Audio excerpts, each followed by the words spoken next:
여러분 안녕하십니까? 한 주간의 교계 뉴스와 함께하는 C채널 리포트입니다. 먼저 첫 소식부터 전해드립니다.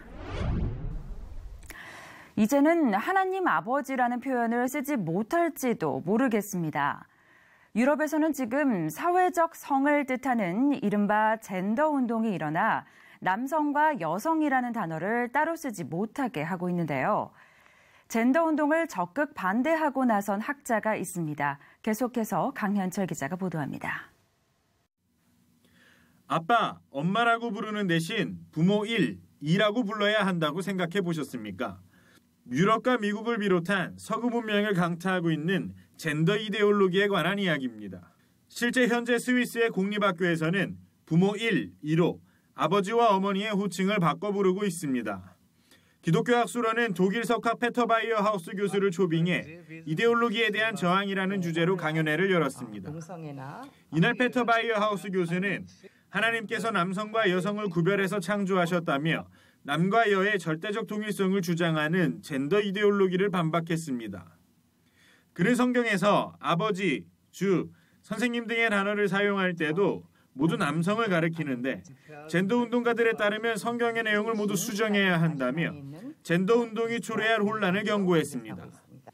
특히 가치관이 형성돼 어릴 때부터 남성과 여성 개념이 무너진 젠더에 대해 교육하는 것을 경계해야 한다고 전했습니다. In der Schweiz spricht man an den Schulen von älter 1 und älter 2. 네, 스위스에 Wer ist Ihr älter 1 und wer ist Ihr älter 2? In Schweden, ein Land, was ich besonders gut kenne, meine Frau kommt von dort, in Schweden wird den Lehrern verboten, in ihren Schulklassen von Jungen und Mädchen zu sprechen.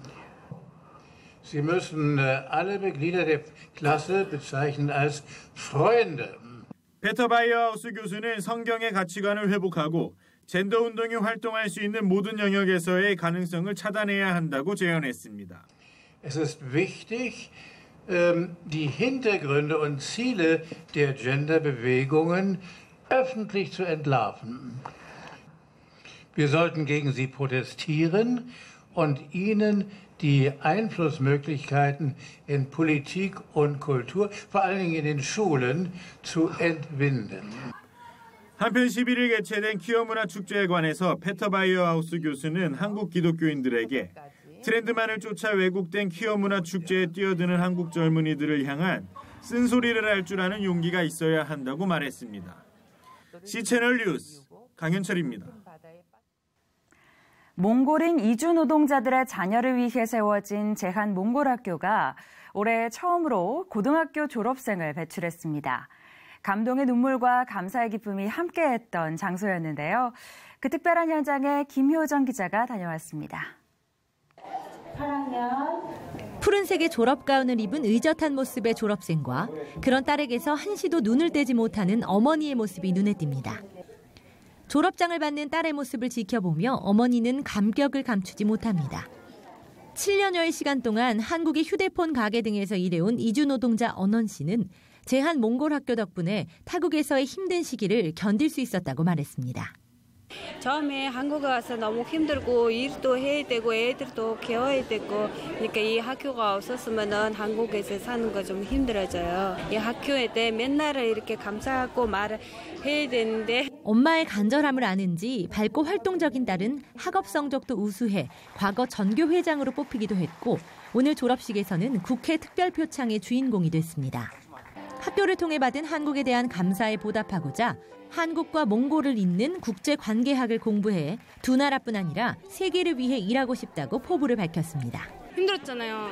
한국학교 다니면서 국제관계를 꾸게 된 이유는 저희 학교를 세우신 분을 보고 아 나도 이렇게 되면 막 좋겠다 막.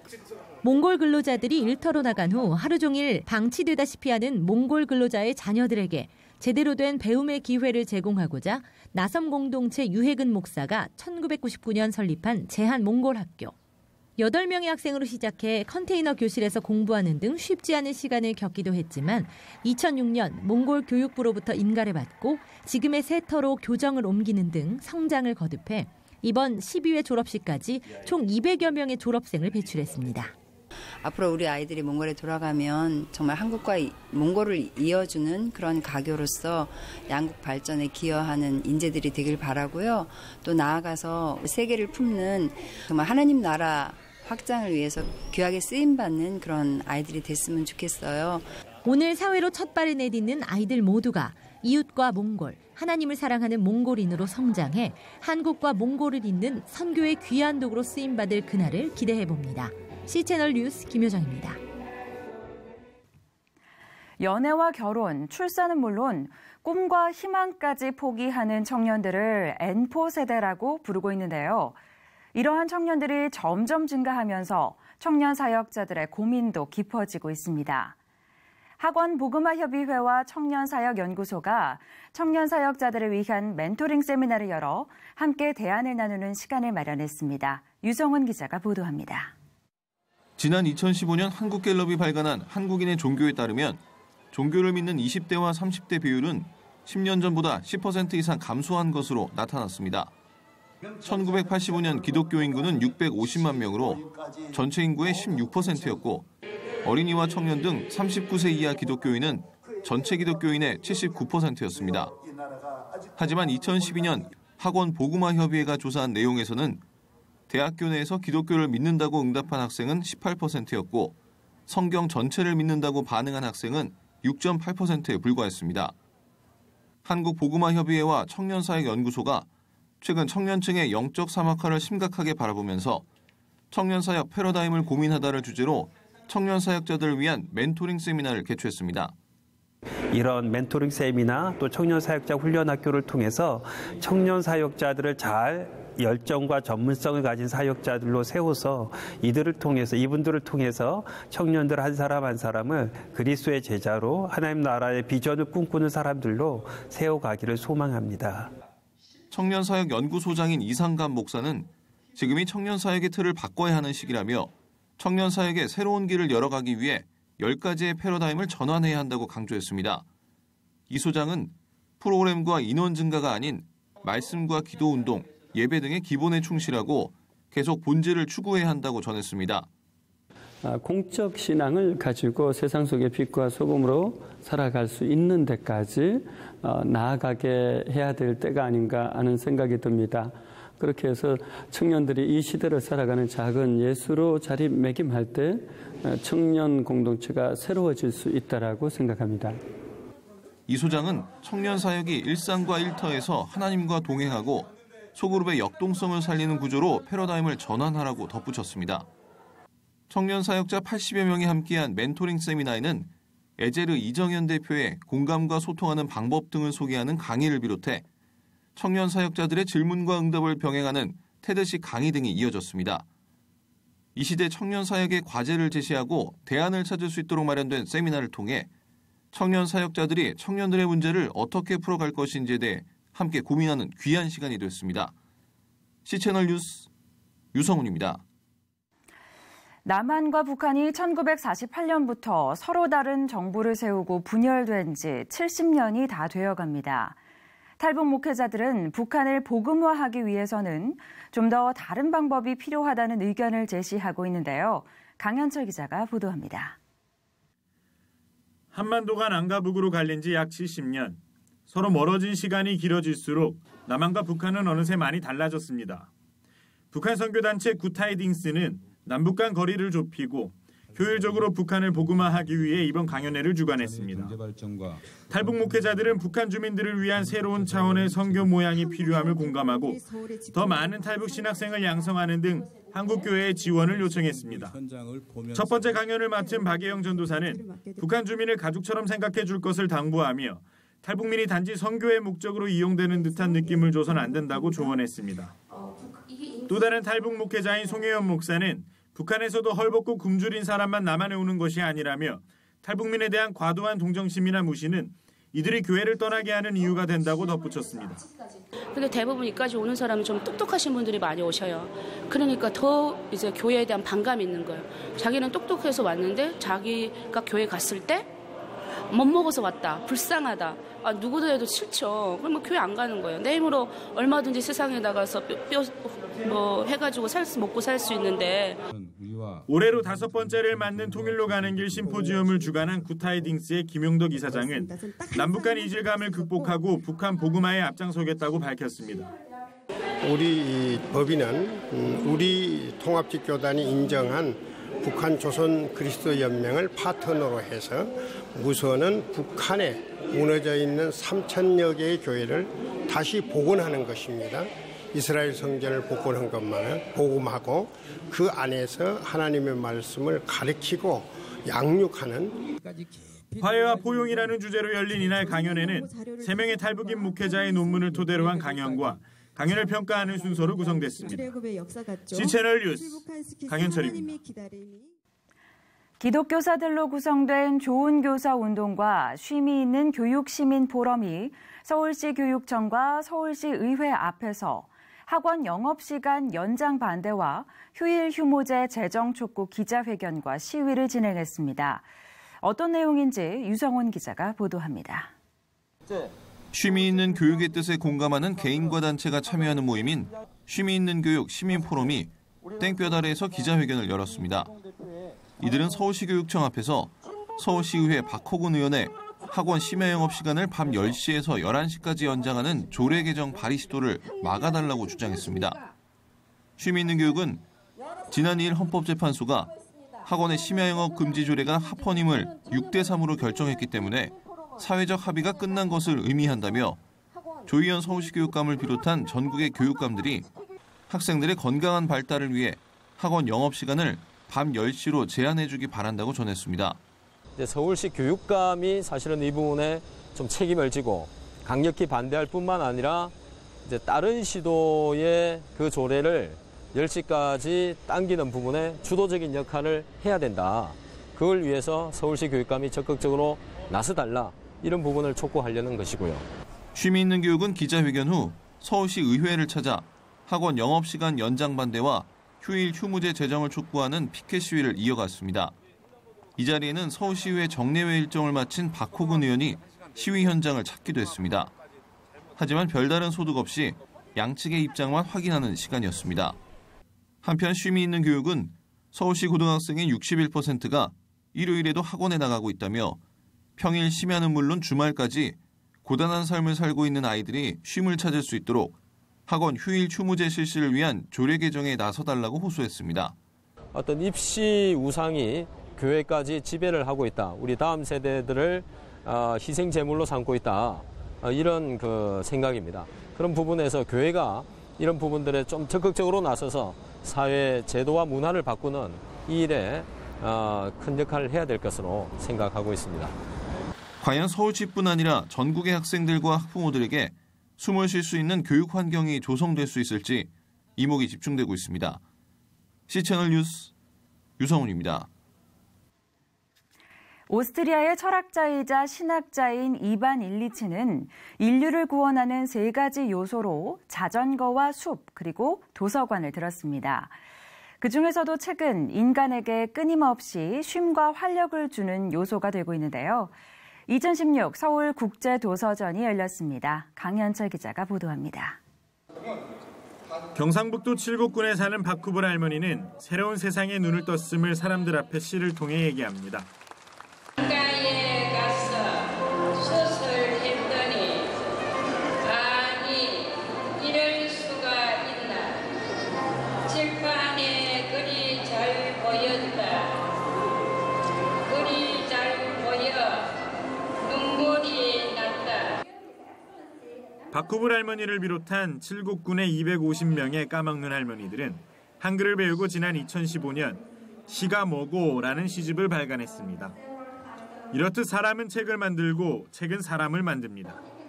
대한출판문화협회가 지난 15일 서울국제도서전을 개최하고 바쁜 현대인들이 쉼을 갖고 재충전하는 공간을 마련했습니다.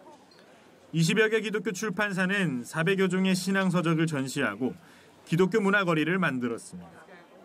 기독교 출판협회 최승진 사무국장은 서점에서 책을 사는 것과 달리 저자를 직접 만나 입체적으로 책을 즐기라고 조언합니다. 잔치는 참여해서 같이 공감하고 소통하고 하는 그런 행동이 덧붙여지기 때문에 좋은 것 같습니다.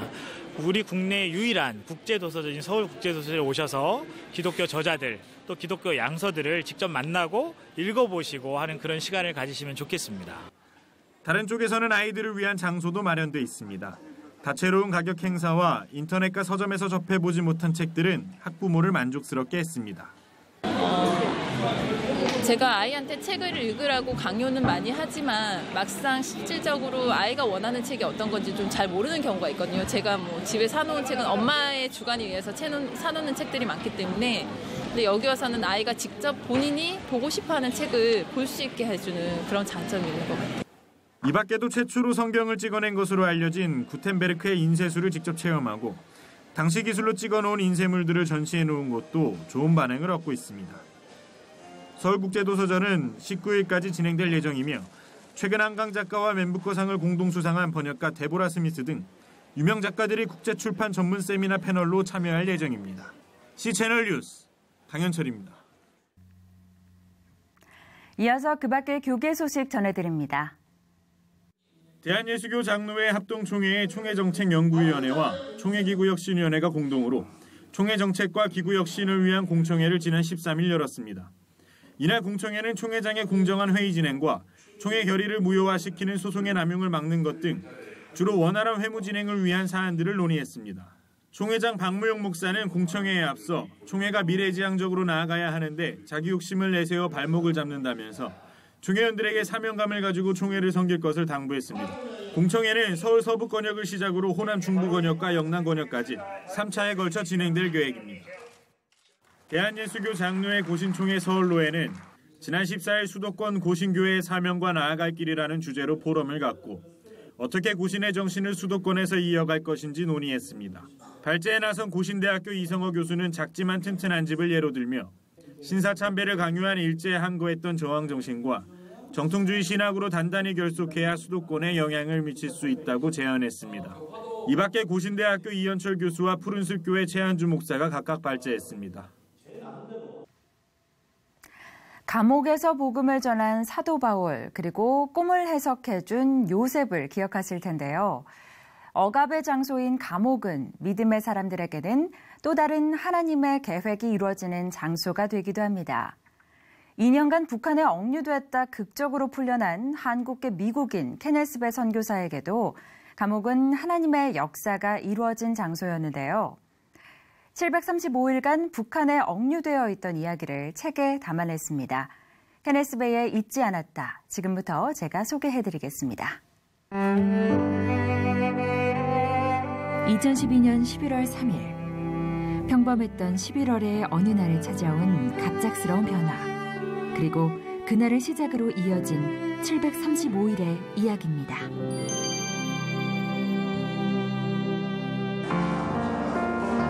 선교를 목적으로 여행 사업을 하다 북한에 억류된 케네스 배 목사의 이야기가 책으로 엮였습니다. 지난 2012년 11월 북한 당국으로부터 북한 정부를 전복시키려 했다는 죄목으로 억류되면서 무려 15년형을 선고받아 국제적인 관심을 불러일으켰던 사건의 전말을 잊지 않았다라는 제목으로 세상에 알리기로 한 것입니다.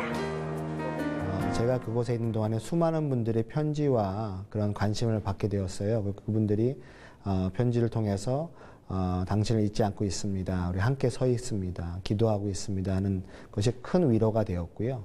또 하나님도 저한테 말씀하시기를 내가 너를 잊지 않았다는 말씀을 주셨습니다. 그리고 그 백성들, 북한 사람들도 잊지 않고 계시다는 말씀을 주셔서 우리 믿는 사람들이 북한을 대할 때, 그 주민들을 대할 때 그들을 외면하거나 하지 않고 그들을 기억하자는 의미로 잊지 않았다는 제목을 가지고 하나님께서 하셨던 신실하신 하나님의 성품, 또 공급하시고 인도하시고 보호하셨던 것들을 나누기 원합니다.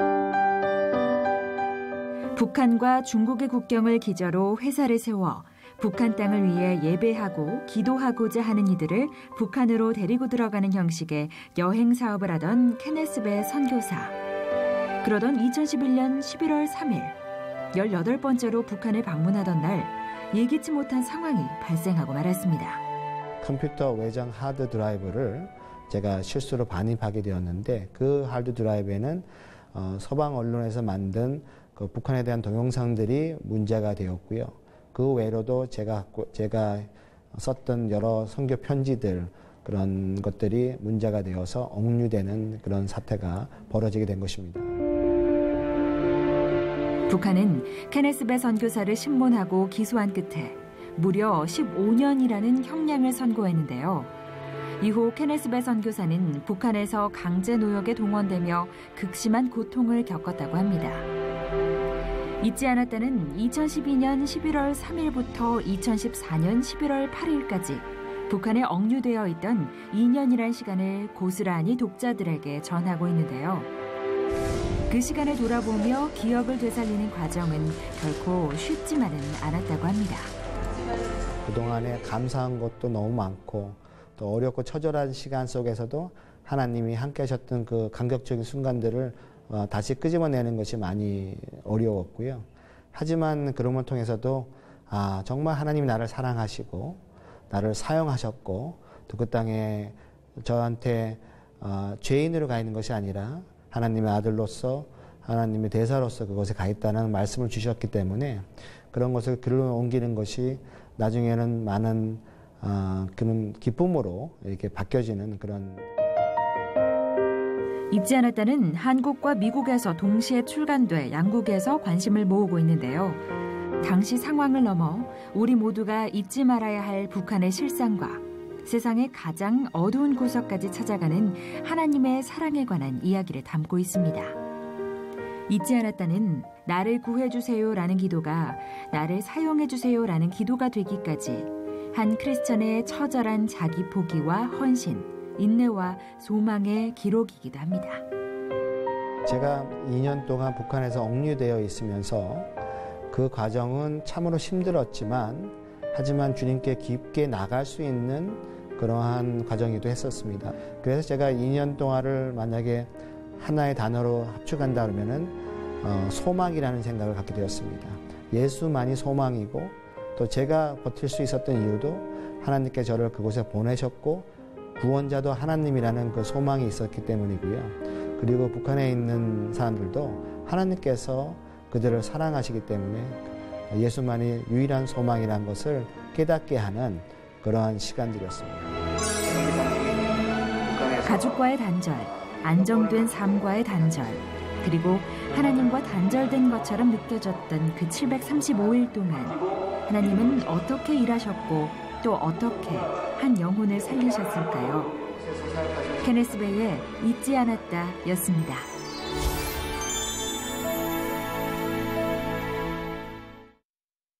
올해 장마는 예년보다 3일 빨라졌다고 하는데요. 다음 주부터는 중부지방도 장마의 영향권에 든다고 하니까요. 우산 꼭 챙기시고 시설물 관리에 유의하시기 바랍니다. 시채널 리포트 오늘 순서는 여기까지입니다. 저는 다음 시간에 인사드리겠습니다. 시청해주신 여러분 고맙습니다.